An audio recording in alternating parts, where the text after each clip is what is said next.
हरियाणा का वो नेता जिसके पिता ने मुल्क की आज़ादी की लड़ाई लड़ी, देश आज़ाद हुआ तो संविधान सभा के सदस्य रहे, लेकिन 50 साल बाद जब बेटा किसी सूबे का सीएम बना तो उस पर हजारों करोड़ों के घोटाले के दाग भी लगे। वो नेता जिसके एक इशारे पर आज भी हरियाणा में बड़ा वर्ग सत्ता देने और सत्ता छीनने की ताकत रखता है।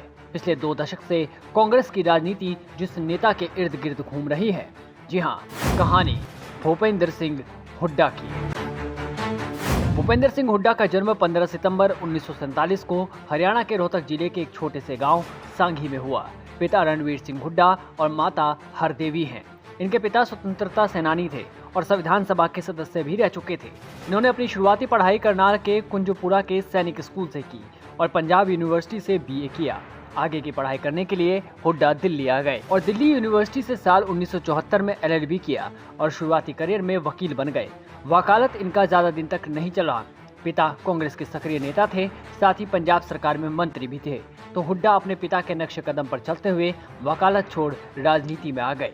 इनका राजनीतिक सफर साल 1972 से शुरू हुआ, जब पहली बार हुड्डा हरियाणा के किलोई से ब्लॉक कांग्रेस समिति के अध्यक्ष बने और इस पद पर 1977 तक रहे। यहीं से अपनी पकड़ राजनीति में धीरे धीरे बढ़ाने लगे, कांग्रेस पार्टी के करीब होते गए और इसका परिणाम ये हुआ कि 1980 में हरियाणा कांग्रेस के वरिष्ठ उपाध्यक्ष एवं हरियाणा प्रदेश युवा कांग्रेस अध्यक्ष बनकर उभरे।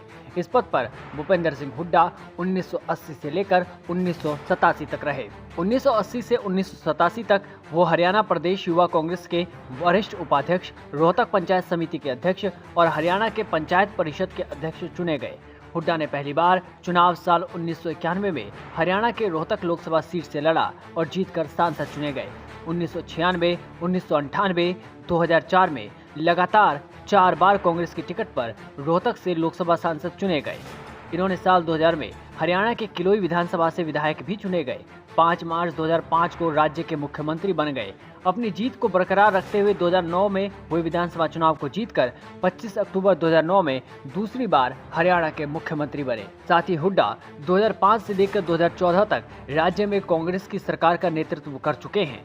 2019 के चुनाव में बीजेपी ने जिस तरह से अब की बार 75 सीट पार का नारा दिया था, लेकिन उस वक्त कांग्रेस के एक अकेले नेता भूपेंद्र सिंह हुड्डा थे, जो बीजेपी को 40 से भी कम सीटों पर समेट दिया था। भूपेंद्र सिंह हुड्डा को कोई प्रधान जी कहता है तो कोई भूमिपुत्र। उनका एक नाम गंगा पुत्र भी है। बताया जाता है कि बाढ़ के पानी में बह गए थे, लेकिन हुड्डा जिंदा बच गए थे, तो लोगों ने उन्हें गंगा पुत्र का नाम दे दिया। हरियाणा में ओलंपिक का क्रेज बढ़ाने का श्रेय भी भूपेंद्र हुड्डा को जाता है। लेकिन इन सब के बीच भूपेंद्र हुड्डा पर घोटाले के आरोप भी लगे। इस घोटाले का नाम है मानेसर जमीन घोटाला। दरअसल भूपेंद्र सिंह हुड्डा ने अपने शासनकाल में करीब 900 एकड़ जमीन का अधिग्रहण करके बड़े बड़े बिल्डरों को सस्ते रेट में बेच दिया था। घोटाले में 1500 करोड़ रुपए की धोखाधड़ी भी हुई थी। ये मामले करीब 3 साल तक चले और आखिर में हुड्डा को जमानत मिल गई। अब अगर हुड्डा की पर्सनल लाइफ की बात करें तो इनकी शादी 15 अक्टूबर 1976 को आशा दहिया के साथ हुई थी। भूपेंद्र सिंह हुड्डा के एक बेटे दीपेंद्र सिंह हुड्डा और एक बेटी अंजलि हुड्डा है। हुड्डा के पास कुल संपत्ति लगभग 15 करोड़ 52,61,986 करोड़ रुपए की है। खेती करीब 3 करोड़ 2,35,600 रुपए की है और कमर्शियल बिल्डिंग 1 करोड़ 23,96,000 की। साथ ही बैंक डिपॉजिट 1 करोड़ 28,76,716 रुपए की है। इतना ही नहीं, सोने चांदी करीब 2 करोड़ 24,50,000 तक की है और गाड़ियां करीब 20,66,681 रुपए तक है।